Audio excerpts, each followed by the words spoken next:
एक और आप कह रहे हैं कि 5,24,000 सरकारी शिक्षक हमने बहाल कर दिया। अब बिहार में 5,24,000 सरकारी शिक्षक हो गए। अब 20-25,000 ये वित्त रहित शिक्षक है, तो इनको आप जो है सरकारी सेवक घोषित नहीं कर सकते हैं। इनके जो कॉलेजेस हैं उनको आप अधिग्रहण नहीं कर सकते हैं। तो जो है उसको आप स्वीकारने के लिए तैयार नहीं है, या नहीं है तो स्वप्न लोक में खोए हुए हैं, तो कैसे चलेगा।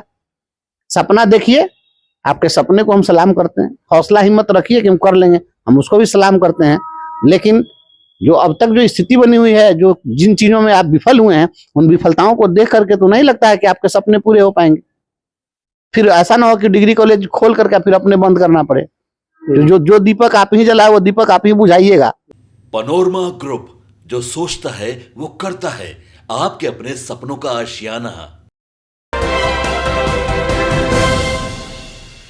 नमस्कार, सिटी पोस्ट लाइव देख रहे हैं आप और मैं हूं आपके साथ उत्तम झा। देखिए, आज विधान परिषद में अभी हमारे साथ एमएलसी बंशीधर बजवासी जी हैं। क्या कुछ कहिएगा, आज आप गर्म हो गए थे, सरकार की तारीफ भी करने लगे, जहां गड़बड़ी है वहां बुराई भी करने लगे। देखिए, ऐसा है कि हम उस जगह पर बैठते हैं जहां से सत्ताधारी दल के लोगों की भी गतिविधियां मेरे नजरों के सामने होती हैं और विपक्ष की गतिविधियां भी मेरे नजरों के सामने होती हैं। जो सत्ताधारी दल के लोग होते हैं उनको विपक्ष के सही सवाल नजर नहीं आते हैं, और जो विपक्ष में होते हैं वो सरकार के सही काम उनको नजर नहीं आते हैं। यही दृष्टिकोण राजनीति में लोग अपनाते रहे हैं। लेकिन मुझे तो जो जगह दी गई है वहां से मैं दोनों को देखता हूं, उभय पक्षों को देखता हूं, और किसी को भी सिरे से खारिज नहीं कर सकता हूं। अगर विपक्ष अगर वाजिब मुद्दों को उठाता है तो हम उसका भी समर्थन करते हैं, और सरकार यदि अच्छी बात करती है तो हम उसका भी समर्थन करते हैं। मेरा दृष्टिकोण कभी से भी आलोचनात्मक नहीं रहा है। हम समालोचनात्मक दृष्टिकोण के साथ बात करना चाहते रहे हमेशा से, यही मेरी प्रकृति है। मैं आंख बंद करके कुछ नहीं बोलता। सरकार के जहां तक सरकार की प्रशंसा का प्रश्न है, तो सरकार जब कोई भी अच्छा निर्णय लेती है और कुछ अच्छा काम करती है तो निश्चित रूप से सरकार की सराहना भी होनी चाहिए। अगर किसी को हमेशा उलाहना ही देते रहिए तो वह सराहना के लायक काम करने के लिए कभी तैयार नहीं होगा, और किसी को हमेशा केवल सराहना ही करते रहिए तो फिर वह बेलगाम घोड़ा भी बन जाता है। तो इसीलिए सरकार का जो कुछ भी नीतिगत निर्णय है जो मुझे सकारात्मक दिखता है, मैं सरकार की प्रशंसा भी करता हूं, और जहां कहीं भी कमी दिखती है तो उसको ही एकदम खुले विचार के रूप में मैं रखता रहता हूं, और वह भी निश्चित रूप से सामने लाने का प्रयास करता हूं, उजागर करता हूं। सभी प्रखंडों में डिग्री कॉलेज खोलने की बात कही गई है, कितना इसको सही मानते हैं? अगर बजट भी आया है, बजट में जितना बजट है शिक्षा को लेकर, क्या लगता है वो इम्प्लीमेंट हो पाता है उतना? देखिए, शिक्षा का जो बजट है निर्भर इस बात पर करता है कि उसका आप उपयोग किस प्रकार से करते हैं। बिल्कुल। शिक्षा का बजट अब 60,000 करोड़ से अधिक का बना दिया आपने, लेकिन शिक्षा का आपने बजट बनाया तो उसमें शिक्षकों, शिक्षकेतर कर्मियों के वेतन पर आप कितना खर्च कर रहे हैं, इंफ्रास्ट्रक्चर पर आप कितना खर्च कर रहे हैं, लूट खसोट वाली योजना पर आप कितना खर्च कर रहे हैं, ये भी तो देखना पड़ेगा ना। तो सरकार जो अभी संकल्प व्यक्त की है कि हम सभी प्रखंडों में डिग्री कॉलेज खोलेंगे, डिग्री कॉलेज खोलने का जो निर्णय है, निश्चित रूप से अगर यह फलीभूत हो जाए तो निश्चित रूप से यह काबिले तारीफ है। मुझे लगता है कि यह बहुत ही एक युगांतकारी कदम होगा सरकार का। निश्चित रूप से सरकार के इस फैसले का स्वागत हर किसी को करना चाहिए, और हर कोई कर भी रहा है। लेकिन सरकार जो संकल्प लेती है बुलेट ट्रेन की गति में, अभी डबल इंजन वाली सरकार है, और डबल इंजन लगा करके ये लोग इतना स्पीड पकड़ लिए हैं कि उसमें पता चलता है कि कुछ ही लोग उनके डब्बे में सवार हो पा रहे हैं और अधिकांश लोग पीछे छूट जा रहे हैं, और जो छूट गए उनको नजर नहीं आ रहे हैं। तो सभी लोग गंतव्य पर पहुंचे, थोड़ा सा ये भी देख सुन के चलना चाहिए। आपने कह तो दिया कि सभी प्रखंडों में हम डिग्री कॉलेज खोल लेंगे, तो क्या हो जाएगा? अभी 2000 से अधिक प्राथमिक विद्यालय को इन्होंने बंद कर दिया। बंद करने का कारण भूमि का अभाव, भवन का अभाव। यही सरकार स्कूल खोली थी। उस समय भी सरकार ने जब निर्णय लिया कि हम हर 1 किलोमीटर की दूरी पर विद्यालय खोलेंगे, जहां पर विद्यालय नहीं थे विद्यालय खोल दिए गए। कहीं पर ग्रामीणों के बथान में, कभी किसी के मकान में, कभी सामुदायिक भवन में, जैसे तैसे विद्यालय तो शुरू कर दिया गया। लेकिन अंत में जब उसको जमीन सरकार उपलब्ध नहीं करा सकी तो 2000 से अधिक विद्यालयों को इन्होंने बंद कर दिया। तो जो सरकार प्राथमिक विद्यालय नहीं खोल पा रही है, खोले हुए अपने ही द्वारा खोले गए प्राथमिक विद्यालयों को यही सरकार बंद कर दी, तो उस सरकार का जो संकल्प है कि हम सभी प्रखंडों में डिग्री कॉलेज खोल लेंगे, तो निश्चित रूप से तो यह कहीं ना कहीं संशय है। आप कैसे मान लेंगे कि ये पूरा हो जाएगा? प्राइमरी स्कूल खोलने का जिसको औकात नहीं होगा वो बताइए कि डिग्री कॉलेज कैसे खोल देगा? दूसरी बात कि पूर्व से जो डिग्री कॉलेजेज हैं, बहुत सारे वित्त रहित डिग्री कॉलेजेज हैं, वित्त अनुदानित जितने भी आपको हाई स्कूल +2 स्कूल हैं, उसके पास में जमीन है, इंफ्रास्ट्रक्चर है, सब है, तो उसको यह सरकार वहां तो मुफ्त में आपको मिल रहा हो, तो राज्यपाल के नाम से रजिस्ट्री की हुई जमीन है, तो मुफ्त में आपको इंफ्रास्ट्रक्चर मिल रहा है, बिल्डिंग मिल रही है, जमीन मिल रही है, आपको सब चीज सारा सेटअप मिल रहा है भवन उपस्कर के साथ, उसके बावजूद आप उसका अधिग्रहण करना क्यों नहीं चाहते हैं? एक और आप कह रहे हैं कि 5,24,000 सरकारी शिक्षक हमने बहाल कर दिया।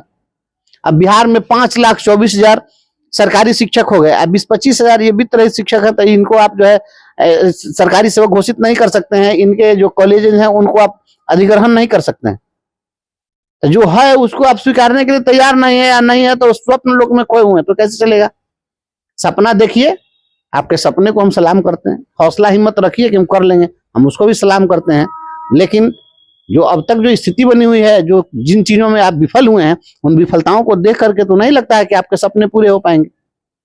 फिर ऐसा ना हो कि डिग्री कॉलेज खोल करके फिर अपने बंद करना पड़े। जो दीपक आप ही जलाए वो दीपक आप ही बुझाइएगा। हम समझते हैं कि ये आपके लिए भी खराब। एक आखिरी सवाल रहेगा, बिहार में जब चुनाव हुए विधानसभा के, तब ये कहा गया था कि हम 1 करोड़ सरकारी नौकरी और रोजगार देंगे, लेकिन बीपीएससी का जो कैलेंडर आया है उसमें TRE-4 की वैकेंसी जो है वो गायब है। अब पटना की सड़कों पर फिर से एक बार छात्र उतरेंगे और आंदोलन करते हुए दिखाई देंगे। निश्चित रूप से छात्रों को, शिक्षित बेरोजगारों को अपने अधिकारों के लिए संघर्ष करना चाहिए। वेलफेयर स्टेट है और हमारा जो संविधान है वह हमारी सरकार को वेलफेयर स्टेट घोषित करने वाला हमारा संविधान है। लोक कल्याणकारी राज्य है। लोक कल्याणकारी राज्य की अवधारणा में अपने नागरिकों को रोजगार के अवसर उपलब्ध कराना भी सरकार की रिस्पॉन्सिबिलिटी है। तो हमारे जो पढ़े लिखे नौजवान हैं, इन्होंने अपनी प्रतिभा सिद्ध करते हुए टेट, C-टेट, B-टेट क्वालिफाई किया। इन लोगों ने ट्रेनिंग हासिल की, महाविद्यालयी शिक्षा इन्होंने ग्रहण की है।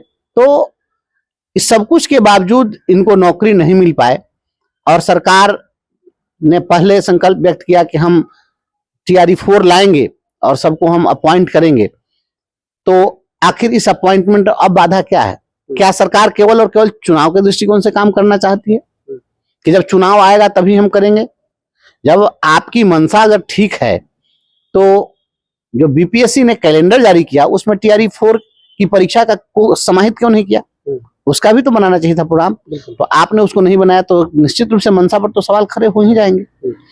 चुनाव नहीं हुआ था तो एकदम दे दनादन एकदम चल रहा था।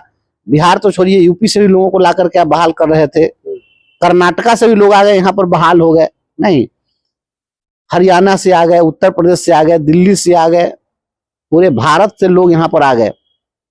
और अब जो है चुनाव समाप्त हो गया तो आप अपने ही घर के लोगों को नहीं देंगे। आप अभी तक लाइब्रेरियन की बहाली का क्या हुआ? बिल्कुल, लाइब्रेरियन की बहाली तो भूल ही गए एकदम, लाइब्रेरियन की बहाली करना। तो लाइब्रेरियन की जो डिग्री जो लोग ले लिया है, जो लोग B.Lic कर लिया है, M.Lic कर लिया, तो आखिर उनका क्या होगा? आप क्यों नहीं लाइब्रेरियन की बहाली कर रहे हैं? हर पंचायत में एक एक लाइब्रेरी खुलनी चाहिए कि नहीं खुलनी चाहिए? उसमें लाइब्रेरियन होने चाहिए कि नहीं होनी चाहिए? आप हर पंचायत में विवाह मंडप बना रहे हैं। बिल्कुल, हर पंचायत में विवाह मंडप बना रहे हैं, बहुत बढ़िया बात है, लेकिन विवाह मंडप बना रहे हैं तो लाइब्रेरी नहीं बना सकते हैं? आप उसी विवाह मंडप के ऊपर में एक फ्लोर में आप लाइब्रेरी बना दीजिए। पढ़ाई से ज्यादा शादी जरूरी है। तो यहाँ तो यही है कि ये पढ़ाई, शादी तो आजकल जो है मंडप में कौन कर रहा है? तो शादी देख रहे हैं कि कैसे कैसे कर ले रहा है, कहाँ कहाँ से। मैट्रिमोनियल छपता है पेपर में विज्ञापन, और वो सोशल मीडिया पर जो है लोग जो है खोज ले रहा है जीवन साथी। अब मंडप को कौन जरूरत है, सब जाके इधर उधर ब्याह कर ले रहा है। ये सवाल उठाइएगा परिषद में। ये जो वैकेंसियां 1 लाख से ऊपर की वैकेंसियां की बात की जा रही थी TRE 4 में, लेकिन 45,000 का भी जिक्र चल रहा है। ये भी, इसका भी नोटिफिकेशन जो नहीं आया, ये भी निश्चित रूप से हम इसको हम लाएंगे। देखिए, एक प्रॉब्लम होता है जो हम साफ साफ बताते हैं। समस्या एक यह है कि शिक्षा का जो विषय है वह विधान परिषद में शुक्रवार के दिन आता है और मंगलवार को विधानसभा में आता है। उसी दिन शिक्षा मंत्री जवाब देने के लिए आते हैं और एक सदस्य का 2 ही प्रश्न लोग लेते हैं एक दिन में। तो सप्ताह में 2 प्रश्न। अब सप्ताह में 2 प्रश्न, मैं तो शून्यकाल में प्रतिदिन शिक्षकों के लिए कुछ ना कुछ सवाल लेकर खड़ा हो जाता हूँ। तो वो तो विशेष प्रयास में करता रहता हूँ भाई कि हम एकदम डेडिकेटेड हैं आपके लिए, तो हम कर रहे हैं। लेकिन दिक्कत होती है कि एक सदस्य का लिमिटेशन होता है कितना कुछ कर सकता है, और कभी कभी होता है कि प्रश्न भी हमारा है, आ भी गया तो वो जो लिस्टिंग होता है उसमें नीचे लिस्ट हो गया, और नीचे लिस्ट हो गया तो उत्तरित नहीं हुआ, जवाब ही नहीं हो पाएगा। बहुत यहाँ भी बहुत तरह की दिक्कतें हैं। बिल्कुल। फिर भी जहां तक बन सकता है हम हैं, और जो भी TRE 4 के अभ्यर्थी हैं हम उनको शुभकामनाएं देते हैं कि आप अपने हौसले के साथ लड़िए, और निश्चित रूप से आप जब लड़ेंगे तो सरकार को झुकना पड़ेगा। आपके अधिकारों की बहुत दिनों तक अनदेखी नहीं हो सकती है। रोटी के सवाल पर जो कोई जहां भी संघर्ष कर रहा है हम उसके साथ खड़े होते हैं, चाहे भौतिक रूप से खड़े हों या भावनात्मक रूप से खड़े हों, लेकिन हम खड़े रहेंगे। चलिए, आप लड़ाई करिए, लेकिन सरकार जो है आपके लड़ाई पर जो है झुकेगी। तमाम जो बातचीत है आप इस वीडियो में देख पाएंगे। धन्यवाद।